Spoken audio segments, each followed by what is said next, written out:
So yellow crazy ants exhibit biological and ecological traits that directly impact on biodiversity and ecosystem integrity.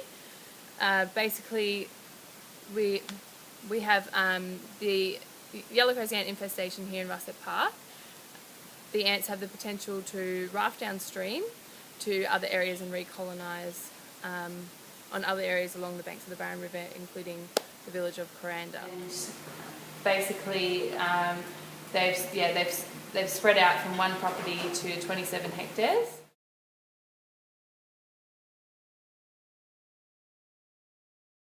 I'm not quite sure how long they've been present in Russett Park, but nonetheless, the infestation was discovered at the end of 2013. So since then, the Wet Tropics Management Authority has been managing the eradication program. Well, actually, it started about 3 years ago, I guess. They sort of crept up on me. I've got a beautiful rock wall around my garden, the front garden. And I've always had slaty grey snakes, you know, all these beautiful snakes, big python. And then not all of a sudden, but gradually you think, how come the snakes haven't come back this year? And then when you go to check in the holes in the rock wall, you see all these little transparent, almost ants everywhere. And it was incredible. So you start talking to other people around the road, have you got these ants, you know, what's happening? And it just developed from there. Crazy. This time they're treating with fipronil, and so that's a knockdown bait for the yellow crazy ants, and essentially they take that back to their nest to the queen, and that kills the queen. So and it's the first time that they've used fipronil out at Russett Park, so I'm really interested to see what sort of results we get from using that particular bait. Well, I heard that it was 2013. But we were not at all impacted, and we didn't know about too much about it. And it was only a lot more recent that we personally got them impacted. The yellow crazy ants are now right up to the water's edge of the Barron River, and so if we don't really knock back those numbers before the next wet season, then there is the potential that the yellow crazy ants could raft downstream. Take the river, because we can say we're afraid to go across the river. I've gathered together a task force with Kuranda Envirocare and Wet Tropics Management Authority. Everyone's helped to gather some volunteers because essentially we need more people on the ground helping out with putting the bait out and the treatments and things like that. I went downstairs and then I got the lid off, and then I looked inside and there was lots of crazy ants in the bath. And then what did we do? Then I came upstairs and then I told you. We got rid of them with hot water, boiling water, didn't we? But they're back. We thought we got rid of them, but they've come back. Through plant material being moved out of the park, is there a ban on things that... Yeah, so we've got big signs in the street that say you're entering a yellow crazy ant zone, you're exiting a yellow crazy ant zone. So even if there's people that are visiting the area, they're aware of that. Yes, well, yellow crazy ants, that's why we're here. I live on the yellow crazy ant zone right here on the edge of it. My block's just behind you there. And it's a bit scary having this invasive pest on your doorstep. So we're talking 27 hectares up here. Bentley Park, just to put into perspective, is 800 hectares. Yeah.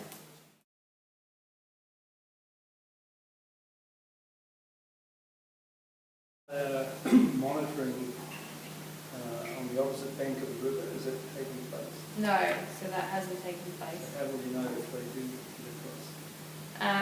So we need to do a delimitation of the other side of the river. I think a much more extensive, like right down the river, all the way to Kuranda would really be a good thing. We've done downriver on the same side as the infestation. Rudy actually looked, and I think he's got a nest. We pulled all the stones up, looking for a nest, but we think they're inside the wall there. Yeah, so But the thing is that what shocked us was that we thought we were in the clear, we hadn't seen any, and then we found 3 huge nests. And we'd only been away for 3 days, and there were these nests, and they're horrible. There's so much activity, and it's big, like a kilo of rice. we have really. But they spread quickly. That's the Yeah, thing. that's the thing. They They spread so quickly. It's actually the edge of the buffer here. It's a 100-metre buffer, and about 100 metres down there, basically where the kids crossing sign is where they are. So yeah, we don't want to let them get any further. We want to keep them contained in this area and eradicate them. But they're just so destructive, they're so sneaky. You know, you lift a pot plant, or you think they've gone, gosh, they've gone.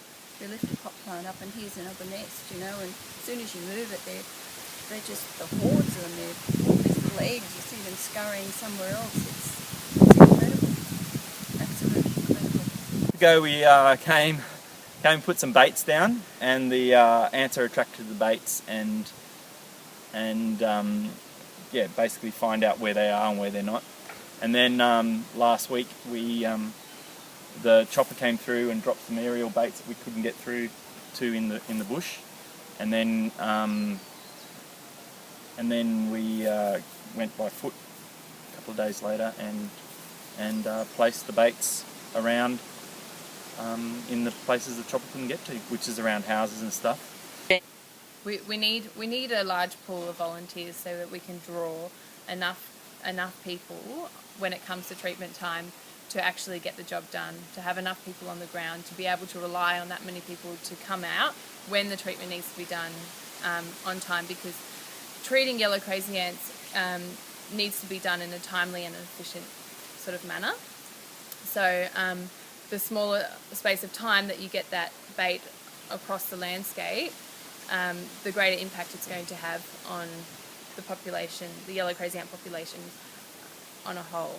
I think the more the merrier, for sure, definitely, and the more people out there on the ground, you know, helping eradicate them, the better, because they're just going to spread further and, you know, wider if we don't contain them, and it'll be like Edmonton. You know you're doing something for your environment, you're meeting people in your area, you're meeting like-minded people from other areas, and it's just fun.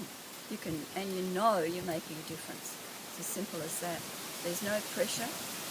You know, you have instructors there telling you where to go, how to do it, what to do.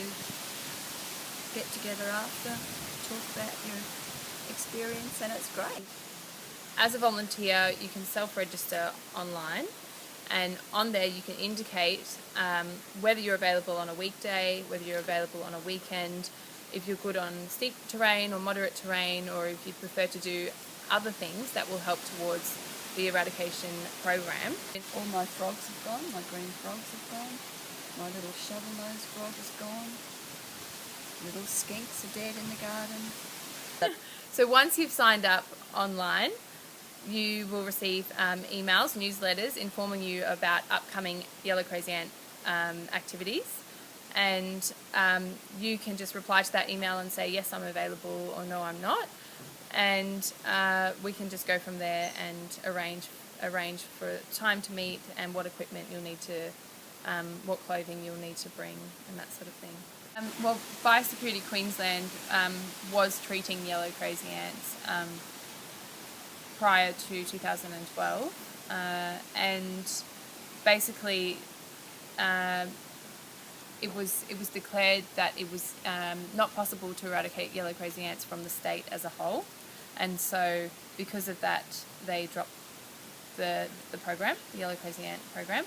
And since then, the reason why the Wet Tropics Management Authority has taken on the yellow crazy ant eradication program is because the yellow crazy ants directly threaten the integrity of the Wet Tropics World Heritage Area. So basically, if because the Wet Tropics World Heritage Area is threatened by the yellow crazy ants, the Wet Tropics Management Authority is under obligation to protect and conserve that area. So where we are here at Russett Park, we're 500 metres from the Wet Tropics World Heritage Area boundary.